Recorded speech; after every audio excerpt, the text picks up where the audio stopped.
Welcome into On Texas Football. Time for Longhorn Weekly, brought to you by our friend Laura Baker over at Keller Williams and the Andy Allen team. We'll tell you a little bit more about Laura in a second. Jeff, this is a new weekly edition that you're going to kind of be the guide for us. I'll ask you some questions and we'll go through things. And each and every week, hopefully see you on Mondays and talk a little Longhorn football, if you don't mind. This week's topic is going to be the NFL Draft and the University of Texas. Last year, the Longhorns getting 11 players selected. This year, it looks to be a very similar number. And I'm just going to pull something out here for you that I did a little research prior to our discussion topic today. 11 players in the top 300, according to Pro Football Focus.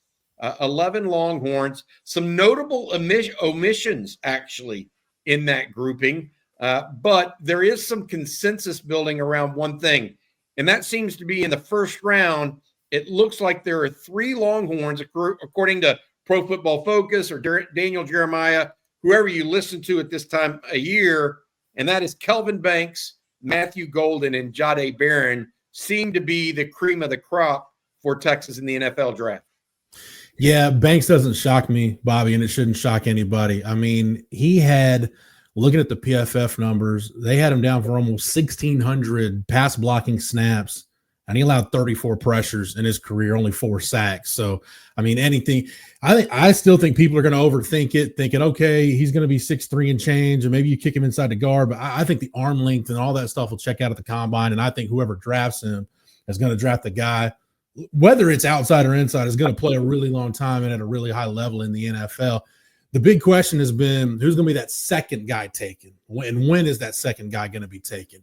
I think there's a couple of different guys in the discussion. I would put Cam Williams in that discussion, Bobby, just because, watching through the years, starting with some of the high school all-star games and then watching college football on Saturdays, there's a shortage on guys that can legitimately play tackle in the NFL. And those guys – kind of like quarterbacks and edge rushers at your premium positions, when you find one of those guys, they're typically going to be overdrafted. They'll go a lot earlier than you might think.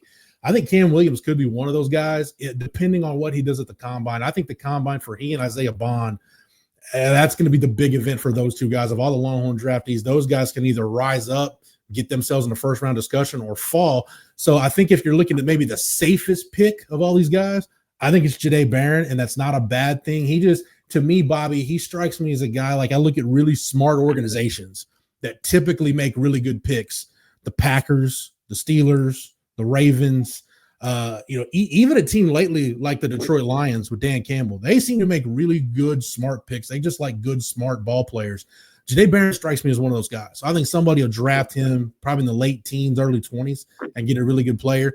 And Matthew Golden seems to be kind of polarizing. It seems who's going to be that third wide receiver taken after McMillan and Luther Burden. Daniel Jeremiah loves him some Matthew Golden already. I know everybody's got their thoughts on Matthew Golden, but he's in that mix for that third wide receiver, Bobby. So it could be, we could get 3 Texas guys drafted in the first round, 1 for sure. But I think at the end of the day, I think it'll be at least 2. I feel really good at this point about Kelvin Banks and Jahdae Barron being first round picks. Yeah, I just. With Matthew Golden, I'll give you an example. I have a hard time seeing him being a better prospect than Xavier Worthy, who went late in the first round last year. Now, maybe there's a different level of receiver this year. Last year was a receiver-heavy draft, so you have to take that into consideration. But as good as Matthew Golden's been, is he a true number 1 receiver in the NFL? I don't know if Xavier Worthy is really at this point. Right. But Xavier Worthy certainly has a piece of the puzzle that he addresses in Kansas City very well. What were you going to say there, Jeff? Yeah, here's my thing on that, Bobby. I don't think Matthew Golden's a wide receiver 1 either. I don't. I could be wrong, and I'd like to be wrong, but I just don't think so. But if you're a team drafting towards the back end of the first round, and let's say you've got a franchise quarterback, all right, let's say you're Buffalo with Josh Allen, and you feel like, hey, we're a receiver away from that piece is going to put us over the top to beat the Chiefs. At that point, you can take Matthew Golden and say, hey, we're not drafting him to be a number 1. We're drafting him to be one of our top 3 or top 4, because we've got to maximize this window we've got in Josh Allen's prime. So to me, that kind of justifies Matthew Golden in the first round, Bobby. If I think about it like that, just, hey, he could be a piece for somebody. Maybe not. We want him to be, a number one wide receiver, perennial Pro Bowler, that type of guy, but just have him fit into the rotation. That makes it a little more realistic to me to think of him as a first round pick. I get it. Kelvin Banks, the surefire pick. Some people have him as the top tackle taken in the draft. So, and number one overall offensive lineman. Pro Football Focus has him the number 3 offensive lineman. So we'll see how, and that's something that we're going to monitor. Our CJ Vogel will be out at the Shrine Bowl, the Senior Bowl this week in Mobile. Yeah. We'll be checking in with him and talking to some of these Texas players and getting their feel. One of the things I was surprised with as we go into this next group of players for the Longhorns, Gunnar Helm, Pro Football Focus had him at number 47, Cam Williams at number 60, and Alfred Collins at 65. It seems like Gunnar Helm and Alfred Collins are making moves up the draft boards early as of right now, whereas Cam Williams, we've been hearing about him because of his kind of freakish size for a while, being a possible early round pick. But Collins and Helm, what do you think of those two? It's funny, Bobby. I talked to somebody at the Cotton Bowl in NFL circles about Cam Williams, and they said, look, I think he's going, but I hope he's getting advice. And this was the quote. I hope he's getting advice from someone other than mockdraft.com about where his stock really is. Because I was hearing, hey, there were some teams that probably won't touch him till the 3rd round, again, depending on how the combine goes. What's interesting with Helm and Collins is you're talking about top 60 picks, Bobby. Now you're talking about, hey, that guy's a surefire 2nd round pick, which if you had gone back at this time last year and said, hey, Alfred Collins and Gunnar Helm are going to have the kind of years where they'll be 2nd round picks, I said that probably means Texas got back to the college football playoff and had a legitimate chance to win a national title, which is what happened. I think with Helm, when you look at how Sark uses his tight ends, and we know they're so big in the run game with as much split flow as Texas does, they involve the tight end a lot on the move as a blocker, not just as an inline blocker. But the job he did catching the football, Bobby, probably the most complete tight end prospect. And I wouldn't put Jatavian Sanders in this group because he was a different kind of cat, but probably the most complete tight end prospect Texas has put out since David Thomas. If you talk about a guy that a lot of different tools, understands how to use those tools, can be valuable to an offense, I think Gunnar Helm is in that group. And I think he's a guy that's going to impress in the interviews. I think when you start to ask questions around the program, you start talking to other players, say, hey, who's kind of one of the locker room guys? Who's a leader for this team? Who's somebody that everybody respects? I think that's going to move Gunnar Helm because as a culture guy, those guys are worth their weight in gold in the NFL. You don't want somebody that's going to come and disturb your locker room, Bobby. You know that. That's what you're looking for. We don't want a distraction. We want somebody that's going to come in and help our culture. Gunnar Helm can do that. And then Alfred Collins, it was always about him putting it together. Can he put it together consistently? And he did that. And you look down the backstretch of the regular season, you think about the Florida game, what he did against Arkansas, against Texas A&M, Kentucky, that end of the regular season, he was playing as consistently at a high level as any defensive tackle in the country. And I think he was a 5-star coming out, and it took him 3. And not unlike, Tavondre Sweat wasn't a 5-star coming out, but not unlike Tavondre, where it just took a while to get everything going. And when he finally was healthy for a while and really got focused, he becomes a great player for Texas. I mean, I think that's a good sign for Steve Sarkisian and what he's trying to do at Texas. He's one of those homegrown products that it just takes a while to get it done. It's funny you bring that up, Bobby, because I was thinking about this. I thought about this a lot in relation to Sark. And I think this is an area where Mac Brown succeeded early. And it's an area where I think Charlie Strong and Tom Herman fell short. We can all talk about the recruiting classes and the guys you bring in and when you bring in your guys. I'm not shortchanging that. I understand recruiting is important. But the guys you inherit, what do you do with those guys? You can't cast them aside. They're on scholarship. So, hey, maybe we repurpose a guy, repackage him, move in positions, or maybe you just try to get the most out of him.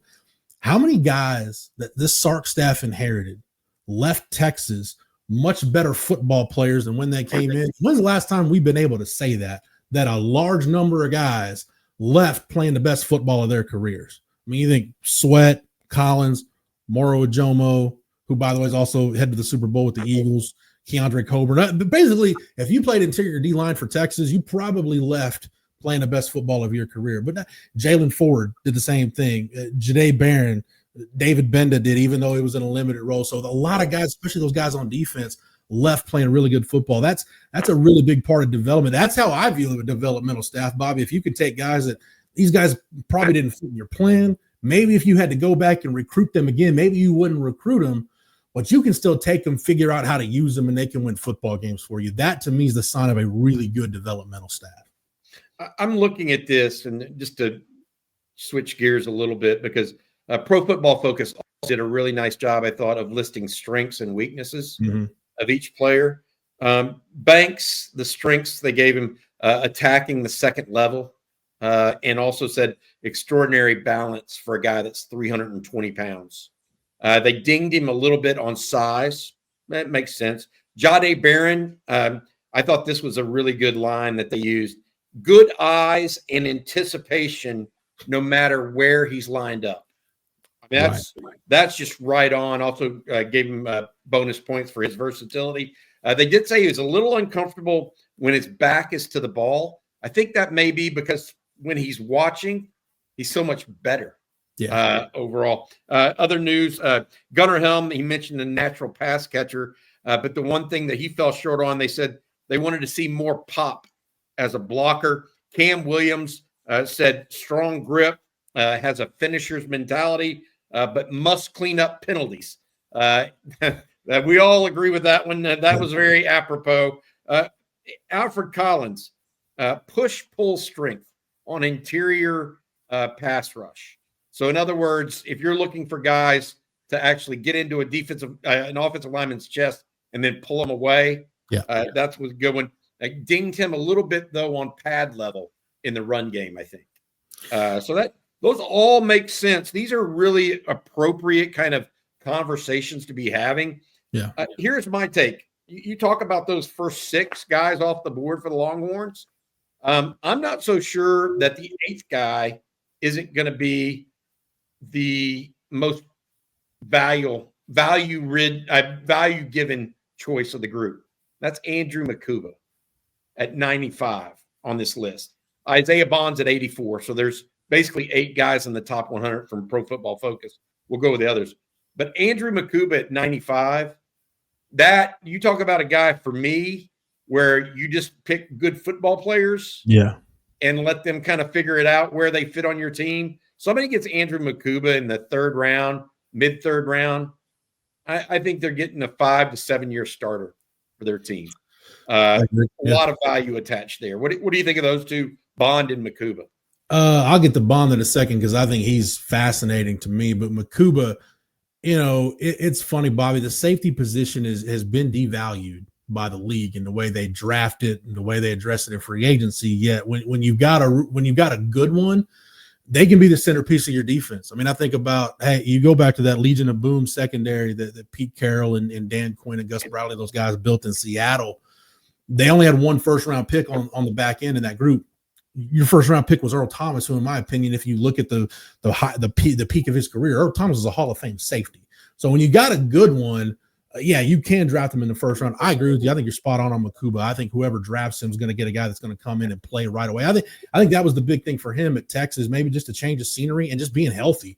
Just being able to play in the right position. At Clemson, they probably used him maybe too liberally. Hey, play some corner, play some slot, play some safety. Hey, Texas, no, we just need you to be a really good safety for us. And he was that for Texas. Isaiah Bond is interesting, Bobby, and it's a shame because I think people will look at the raw production and that maybe didn't watch Texas that much all year, didn't watch Texas closely and say, well, he didn't have that a significantly better year by transferring from Alabama to Texas. Well, he just wasn't healthy most of the year. But the games he was healthy for, like you think about the 2 games he had against UTSA and Mississippi State, he went over 100 yards in those games. Got healthy for the Florida game. That was one of his more explosive games of the year. My question with him is, and I expect him to have a good combine. I think he'll be healthy. I think he'll test off the charts. I think he'll run really well. My question with Isaiah Bond is he going to be one of those guys, Bobby, that's just always kind of nicked up? You're never really hurt. Just you're always kind of got that one thing that's going to make you slip a gear or two. So that's my question with Isaiah Bond. But I can see him going in the second round easily. And depending on how his combine goes, I still think he can get himself into that first round mix if he goes and has the kind of 40 time that I think he's going to have. Boy, I agree so much with what Pro Football Focus wrote for both of these guys. I just put it out there. Makuba, toughness, plays through injury. He's had injuries throughout his career, just continues to play through them and continues to throw his body around like they don't matter. Right? I mean, he had that shoulder injury early in the season, and he still came back and popped the heck out of Gunnar Stockton in the SEC championship game. Mm-hmm. He had no care. So he's got a toughness about him. He also said high impact when he reads the eyes of the quarterback. That's why I think he's a true safety. You mentioned he played a lot of nickel at Clemson because he was their best DB. Yeah. Comes to Texas, and all of a sudden he's playing his more natural spot, has a higher impact. With Isaiah Bond, I've got a couple things here that I don't want to gloss over. You know, when he was not healthy, how good a teammate was he at Texas? Fair question. Yeah. I don't know the answer to that, but I think that's going to get into some people's evaluation there. There's no doubt in my mind he's a athlete of the first class from that standpoint. Like he is as athletic and as fast as you want. The one thing that Pro Football Focus knocked him on, and I agree with, is his routes lack nuance. Like he's not a great route runner. Good route runner, but he's not necessarily setting people up, that sort of thing that you may want to see out of a guy like that. But athletically, is he a top 50 guy in this draft class? Probably so. Because I think he's going to run really well in the combine. I know he was set on coming out, Bobby, and we knew he was going to be at Texas for 1 year, but his junior year reminded me a lot of Xavier Worthy's sophomore year, where I think there were just so many questions about him. You wonder, okay, is he a first round type receiver? Is that speed and athleticism? Is he going to be healthy enough and locked in enough to get that out for you to get that out of him consistently, or is stuff going to hold him back? And I think his stock is kind of right now, Isaiah Bond stock, like you said, 81 for PFF. I don't think that's that far off. Because if you go back and look at Xavier Worthy's sophomore year after that, I had people telling me, hey, he's probably a third or fourth round guy that played himself into being a first rounder. So I know he can't do anything about it right now, but if I was advising Isaiah Bond, I would have said, hey, maybe come back for one more year, put it together, and then leave college as a no doubt first rounder. All right, before we get to some of the more controversial topics as it relates to the NFL draft, because there is one that's something that people we're going to want to talk about. I want to mention Laura Baker, realtor for Keller Williams there in Austin. Reach out to her at 512-784-0505 or Laura at andyallenteam.com. Laura is a tremendous real estate broker, somebody that is helping me right now through some ideas and what I'm going to do here in the future. But we appreciate her very much. She's a lifelong Austinite and somebody that knows Austin and the surrounding areas like the back of her hand. Give her a call, 512-784-0505. That's 512-784-0505. Laura at Andy Allen Team. Thank you, Laura, for your sponsorship of On Texas Football. All right, Jeff, thought process here on the next group of 3 Longhorns. And then there's even more controversy beyond that and who's not on this list. Right. Pro Football Focus. Quinn Ewers at 121. Jake Majors at 164, David Benda at 241. Okay, so those are Quinn going, that puts Quinn in the 4th or 5th round easily, right?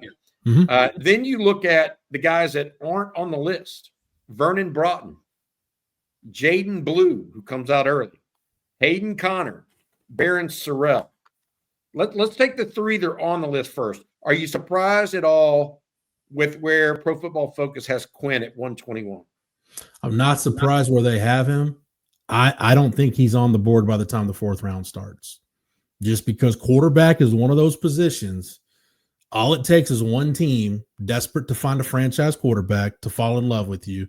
And that position, Bobby, we know it's overdrafted all the time. And I think what makes this draft interesting, when you look at that kind of the quarterback pecking order right now, Cam Ward and Shedeur Sanders are going at the top of the draft. somewhere in that top 5 to 7 range. Cam Ward might go number 1. We'll see. There's a lot of time left. But after that, it seems completely wide open on who the next quarterback is. Could Quinn have the kind of pre-draft process that gets him to being the third quarterback in that mix? Probably not. But I think he could have the kind of pre-draft process that gets him into the third round, that has a team interested enough that they say, hey, and Bobby, you know this, you've been doing this long enough. Most NFL offensive guys are ego-driven anyway, and thinking, you know what, I can get that out of him. The good Quinn Ewers, I can get that out of him on a consistent basis. We can do it. There's more than enough there in terms of the raw tools to work with that we can get out of him. I think Quinn's getting drafted in the third round. That's just my gut feeling, and just on how the position historically goes. As far as Jake, go ahead, Bobby. Sorry. Yeah, no, here's my question as it relates to Quinn Ewers. I don't disagree that he'll probably go in the third or fourth round. How much is he going to get dinged for not having that breakout junior year or that breakout third year as a starter? Because you look at the numbers, statistically, he had a better 2023 than he did 2024. Yeah. Now he had Adonai Mitchell and Xavier Worthy and Jordan Whittington, 3 NFL receivers. Mm-hmm. That's not the case this year, but he went his 2023, he completed 69% of his passes. 2024, he goes back to 65.8% of his passes. He threw 50 more attempts in 2024 than he did 2023, and he had 7 fewer yards. So his pass per attempt or yards per completion way down. Even yards per attempt, way down. Furthermore, TD to interception ratio as in 2023 was 22-6. 2024, it was 31-12. While he had some seminal moments as a Longhorn this year, no one will ever forget what he did against Arizona State. Right. I mean, he really was the reason they came back and won that game, in my opinion. You wonder where he is really in that process. Like, did he really improve? Is he really worth a third or fourth round pick? And I as much as I love Quinn, it's a fair question. I think even if he gets picked there, you have to wonder, because I think there's no more polarizing prospect at Texas than in this draft. That's just my opinion. So. You know, I know I'm going back 20 years, and I know no draft is the same, but hey, Chris Sims went in the third round. Yeah. And I see the arcs of their college career. You know, Quinn accomplished more, put up better numbers, but the arcs of their college career to me are a little bit similar. And I think you can understand some of the pre-draft buzz is a little bit similar. I just think, Bobby, the good with Quinn, when Quinn Ewers was at his best, I just think that's going to be too good for one offensive coordinator, offensive-minded head coach in the league to not be like, man, just think if we can get that out of him on a regular basis. Like, you know that's there. The Michigan game this year, the Alabama game last year, go back to that Big 12 championship game against Oklahoma State. I just think there's one of those 32 coaches or GMs or offensive coordinators that's going to say, I'm the guy that can get that out of Quinn Ewers on a consistent basis. My big thing with Quinn, Bobby, is not necessarily where he goes. It's who he goes to. And you'd like to just see him go to a team. I know the Rams are a popular pick for Quinn Ewers because, hey, how much longer is Matthew Stafford going to play, on top of the fact that, hey, you can go play with Sean McVay, go learn that offense. There's some vis-a-vis there with what Sark does, and it might make for an easier transition. But at the very least, I'd like to see Quinn go to a franchise where they've got a veteran quarterback that maybe is in their prime, or maybe a team's looking to move on from, that, hey, a year or two from now, he can go compete and have a chance to be the guy. I just hope he's not in a situation where they just have to kind of throw him in there year one and see if he sinks or swims. A lot of people don't realize this. He's the youngest quarterback in the draft, too. So we'll see what that means. I mean, again, polarizing topic for Texas fans. Jake Majors, 164. David Benda making a mark at 241. He would be around Mr. Irrelevant pick in the draft. Jeff, I look at it, and I think Jake Majors is going to play football for a long time. I think that's great. David Benda got a chance to make his mark on special teams as well because he covers well. That if he gets drafted, that's going to be something to watch. But really, the ones that aren't listed are really somewhat surprising to me. Yeah. Jaden Blue, he has a special he has a special trait, and that's his speed and acceleration and ability as a pass catcher out of the backfield. I'm surprised he's not on this list. Barron Sorrell, a 3-year starter at Texas. Pretty strong player. Hayden Connor, 3-year starter at Texas. Not listed. Vernon Broughton, who had a tremendous senior year at Texas. Not listed. Of that group, which one are you betting makes an NFL roster this time next year? Barron Sorrell, without question. I think of a guy that we talk about guys like this, Bobby. These are the guys that I like at Texas. They just get better every year. And, you know, Barron Sorrell, there wasn't as much pomp and circumstance around him as some other guys. But you look at a guy that, he was a guy that the Tom Herman staff recruited and signed, that the Sark staff inherited. And even as bad as that 2021 defense was, even towards the end of the year, you're like, no, the more he plays, he just kind of gets better and better. And then it was like that as a sophomore. And then as a junior, it's like, yeah, he's probably one of the top 4 or 5 guys on his defense. Just a steady-aided kind of guy, just a rock. You always knew he was going to be there. He was consistent. Kind of the opposite of Alfred Collins. Sorrell, you probably don't get the splash plays that you got from Alfred Collins, but more often than not, if you don't hear about him, it's probably because he's just owning his side of the field, doing his job against the run. And he showed some capability as a pass rusher too. I think, the ability to maybe play a couple different shades, how many different shades can he play? What is his weight? I think maybe some of that could hold him back. And again, the fact that as an edge guy, probably doesn't have the sack numbers you want. But I think him, Jake Majors, and David Bender, to me, are the 3 guys, Bobby. And once you get to like the 5th, 6th round, those guys aren't guaranteed to make a roster. I would put those 3 guys in a category of guys that are going to get into camp and be really hard to cut. I think they'll just be their football character is really high, and guys that played a lot of snaps at a really high level against really high level competition. Those guys are going to be hard to cut. They're not going to have any problem working hard. They'll just kind of ingrain themselves into the culture and fit in. And I think they'll be guys that franchises just really, really like. I like Barron Sorrell. Big fan. Brian Robeson on one of our post games said something very prescient, I thought, about Barron Sorrell.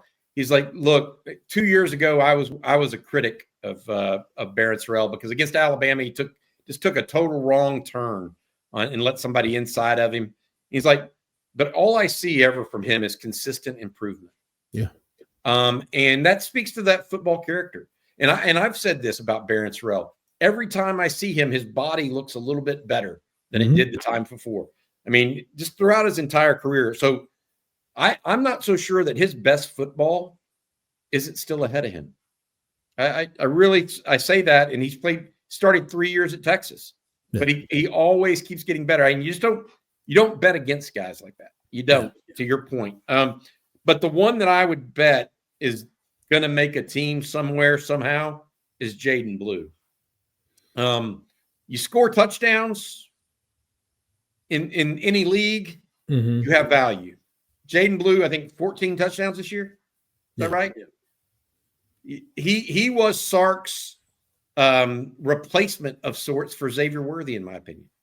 He was the speed guy that ran the orbit routes and did all of those things. And I don't think it's going to be Andy Reid at Kansas City that takes him per se, but he could also, that speed could be used on kick and punt coverage.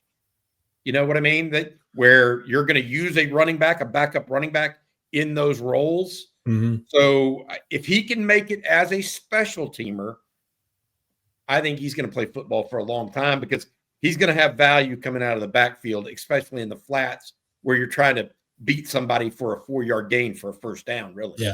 It's not like he's going to be wide open like he was at Texas. Right. That little nuance that adds the value to a team. Go look at the ball, though. Remember, Bobby, the ball he caught against A&M in the end zone where he's got to kind of twist his body and make a really good, tough, contested catch. He could do that. You mentioned special teams, and I think this is key to remember because this got Keelan Robinson drafted last year. The change in the kickoff rule, teams need a kick return guy. Now, I think that's going to help Matthew Golden's stock whenever teams are maybe looking like at that back end of the first, early second round for a receiver. Say, hey, Golden, we can kill two birds with one stone because he can be our kick return guy. Jaden Blue was just in front of some really good kick return guys. That's why he didn't do it a ton at Texas, but he can get into a camp and be somebody's kick return guy. If you just want a guy to catch a ball and say, hey, go run really fast in a straight line, try to score, he'll do it better than probably half the skill guys in this draft. So I agree with you. I think special teams is going to be Jaden Blue's ticket to the NFL, especially maybe don't be shocked if he's a kick return guy, and that's what gets him on a roster. Yeah. Overall, look, 11 guys expected to be drafted, according to Pro Football Focus at this point, with 4 outliers. Mm-hmm. So you never know. It's a beauty contest, Jeff. We never know exactly how it's going to turn out. But 3 expected in the first round at this point. The Senior Bowl coming up this week. We'll see how all that goes. And there will be multiple iterations. But I wanted to bring this up now because I wanted to shoot this video today so that we can look back in April and see how much movement happened between now and then in the actual draft itself. Because, look, they're going to be poked and prodded. I guarantee you Cam Williams is going to move up and down in this draft from right now, because some people are going to say his penalties are too much. Others are going to say, well, look at his – even though doesn't have this big body of work, he is the prototypical right tackle size, et cetera. Gunnar Helms saying, I mean, just a number of different pieces. And people are going to go all over Matthew Golden as is he a number 1 or not, too. So I think all of that, people are going to question Jahdae Barron's speed. I think that's going to come into play. Yep. We'll see how he runs when the combine comes around. All right, I want to say thank you one more time to Laura Baker, our friend at Keller Williams Realty there in Austin. She services the entire Austin area, Georgetown, Round Rock, et cetera, Lakeway, all around Austin with the Andy Allen team at Keller Williams. Give her a call, 512-784-0505. She is your Austin real estate expert, Laura at Andy Allen team. All right, Jeff, any closing thoughts you have as it relates to the Texas Longhorns in this 2025 NFL draft as we look ahead? Yeah, just two things, Bobby. One, the 3 guys we talked about that are polarizing: Cam Williams, Isaiah Bond, Quinn Ewers. I'm not going to be shocked if we get to the end of this thing and somebody's got a couple of those guys towards the first round, and other teams have them 4th or 5th round. I think the disparity where they're going to land on draft boards is going to be fascinating to watch. And when we talk about total number of guys drafted, it's going to be double figures. Do they break the 11 is going to be the thing. But for me, Bobby, it's the 8 in the top 100. I look at those top 100 picks as, hey, if you're gone by the time day 3 of the draft starts, you are a premium player. You're expected to be a starter.